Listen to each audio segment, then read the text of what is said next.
ఈరోజు జరిగినటువంటి Kothagudem municipal corporation ఎన్నికల్లో స్థానిక శాసనసభ్యులు కూననేని సాంబశివరావు గారి సారథ్యంలో భారత కమ్యూనిస్ట్ పార్టీ ఘన విజయం సాధించింది. మరి ఎన్నికల్లో సిపిఐ ఇక్కడ తెలుగుదేశంతో కలిపి 57 స్థానాల్లో పోటీ చేసింది. 24 స్థానాల్లో విజయం సాధించాం. ఒక 8 స్థానాల్లో చాలా స్వల్ప తేడాతోని కోల్పోయినాం.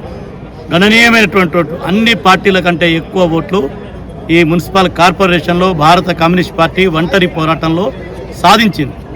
సిపిఐకి ఉన్న బలాన్ని, ప్రజల్లో ఉన్నటువంటి మరి శక్తిని తక్కువ అంచనా వేసి మా ఆత్మగౌరవాన్ని, మా గౌరవాన్ని ఇబ్బంది చేసే ప్రయత్నం చేసినందువల్లనే మేము ఒంటరిగా పోటీ చేయాల్సి వచ్చింది.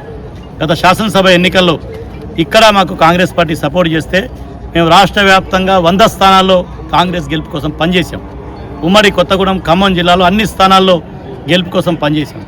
ఆ యొక్క ఐక్యతని కొనసాగించడానికి మా వైపు నుంచి ప్రయత్నం చేసినప్పటికీ చివరి దాకా మా బలానికి తగినటువంటి సీట్ల కేటాయింపులో మమ్మల్ని తక్కువ చేయటం వల్ల మేము ఇతర పార్టీలు ఎవరితో కలవకుండా ఒంటరిగానే పోరాడినాం. అయినా ఈ కార్పొరేషన్ని ఎమ్మెల్యే కూననేని సాంబశివరావు గారు సాధించిన నేపథ్యంలో గత 2 సంవత్సరాల నుంచి నిజాయితీగా, నిబద్ధతతోని ఎవరిని ఇబ్బంది పెట్టకుండా ఒక పారదర్శకమైన పరిపాలనకు నిదర్శనం ఈ ఫలితాలు. రెండోది, అమరవీరులు కొమరయ్య గారు లాంటి, శేషగిరి లాంటి అనేక మంది, రజబలి లాంటి నాయకత్వం ఈ ప్రాంతంలో కమ్యూనిస్ట్ ఉద్యమానికి బీటలు వేసింది.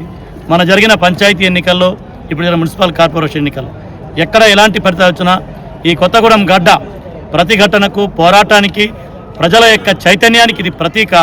అందుకే ఇక్కడ ఎర్రజెండా ఎగిరింది. ఇది మరింత బాధితయుతంగా మా ఎమ్మెల్యే గారు సాంబశివరావు గారి నాయకత్వంలో, భారత కమ్యూనిస్ట్ పార్టీ నాయకత్వం ప్రజలకు మరింత చేరువై నిరంతరం ప్రజల తలనాకులుగా పనిచేయడం ద్వారా ఈ విజయాన్ని ప్రజలకు అంకితం చేస్తాం. ఇప్పటికైనా అత్యధిక సీట్లను గెలుచుకున్న పార్టీగా సరైన రాజకీయ నిర్ణయం తీసుకోవడం ద్వారా దేశ రాష్ట్ర రాజకీయాల్ని సరైన దిశగా తీసుకుపోవాల్సిన బాధ్యత ఉన్నటువంటి వ్యక్తులు ఆ పార్టీలు అట్లా స్పందిస్తాయని మేము ఆశిస్తా ఉన్నాం.